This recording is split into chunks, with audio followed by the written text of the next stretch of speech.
So on the assessment, it is more on discipline-based. Interdisciplinary skills concepts are being emphasized. Then same as transdisciplinary skills and concepts are also being emphasized.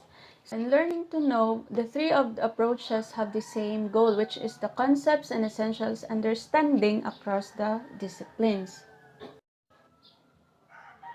So learning to do.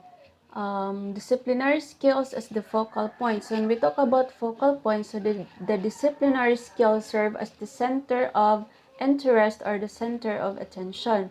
So interdisciplinary skills also included. Interdisciplinary skills is the focal point. Disciplinary skills also included. So same as interdisciplinary skills and disciplinary skills applied in a real life context. So the three of them have same learning to do, but in the transdisciplinary, there is more on real life situations. Then learning to be. So learning to be first is democratic values. So when we talk about democratic values, it is the ideas or belief that makes a society fair, including democratic decisions, making freedom of speech, equality before the law. Then for character education, so character educations are incorporate the values, the ethics, emotional maturity, and sense of civics. While in the habits of mind, it is self-directed, independent, successful learners to help them decide how to cope with choices they may face in their learning journey. Then last is the life skills. Examples are teamwork and self-responsibility. So planning process, so backward design. So backward design, it is a method of designing an education curriculum by setting goals before choosing instructional methods or any forms of assessment.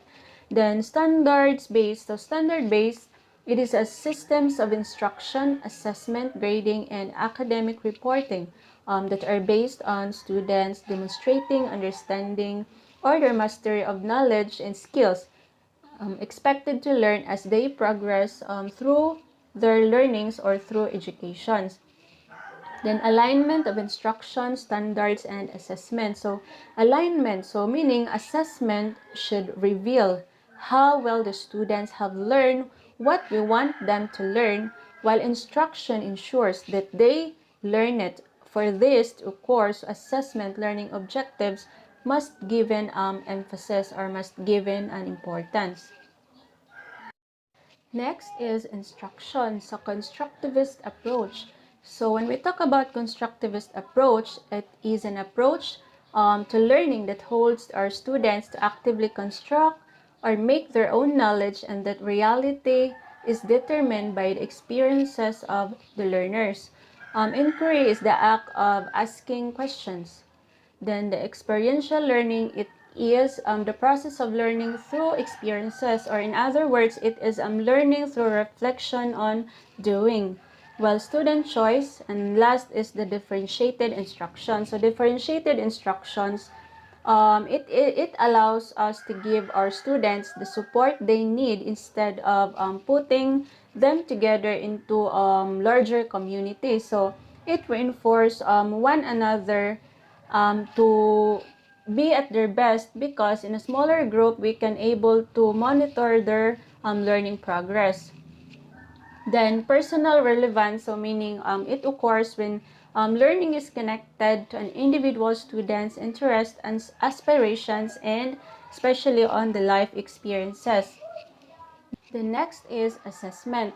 So balance of traditional and authentic assessment. So when we talk about traditional assessment, it assess our students through the multiple choice, true or false, or there is a free response to answer the given questions. While we talk about authentic assessment, is that it is a way of how we can assess our students on how they apply their knowledge, especially to a real world context or real world situations. Then culminating activity that integrates disciplines thought. So culminating activity, it is a form of assessment in which students demonstrates their own civic knowledge, skills, attitudes, and actions. So it uses, we teachers uses culminating activity to highlight student work for the media, for the school administration, local government, and especially to the community. So methods of curriculum integration. First is the project-based learning. So it engages their students in creating knowledge while enhancing their skills in critical thinking, creativity, collaboration, communication, reasoning, synthesis, and resilience. That is according to Baron and Darling Hammond 2008 in Corpus 2014. So a project-based learning, it allows or we allows our students to determine their capability while working independently. So it shows the students' ability to apply desired skills such as doing research. So project-based learning help develops their students' ability to work with his or her peers, building teamwork and of course group skills. So implementation outcome. So according to Cortez, 2002 revealed that project-based program shows that students go far beyond the minimum effort, make connections among different subject areas to answer an open-ended questions, retain what they have learned, apply learning to real-life problems, have fewer discipline problems, and have lower absenteeism. So in implementation outcome, we let our learners to think beyond their prior knowledge. So this project-based learning motivates students where they can able to connect to content areas while increasing their knowledge of the topics. It is a way to engage our students and give them the ownership over their own learning. So they serve to build bridges between phenomena in the classroom, especially in the real life context. Next is the service learning. So service learning, it refers to learning that actively involves the students in a wide range of experiences which often benefit others in the community while also advancing the goals of a given curriculum. So example is a community-based service activity. So service learning, it is an approach that combines learning objectives to the community service in order to provide pragmatic, progressive learning experiences while meeting the social needs.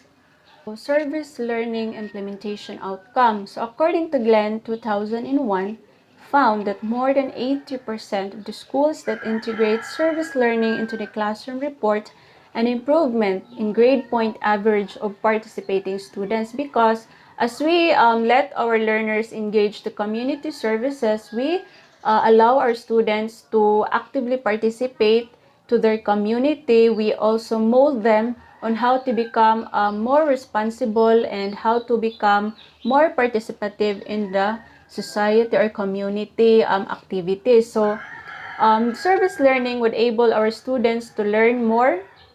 First is to learn more. Second, they earn better grades. They attend schools regularly, behaves better, becomes more civic-minded, gains appreciations of others, sees the school life connection, has higher self-esteem, learns life skills for after graduation. So service learning can also able to increase the confidence level and the self-esteem of our students. So I think that would be all, and thank you for listening.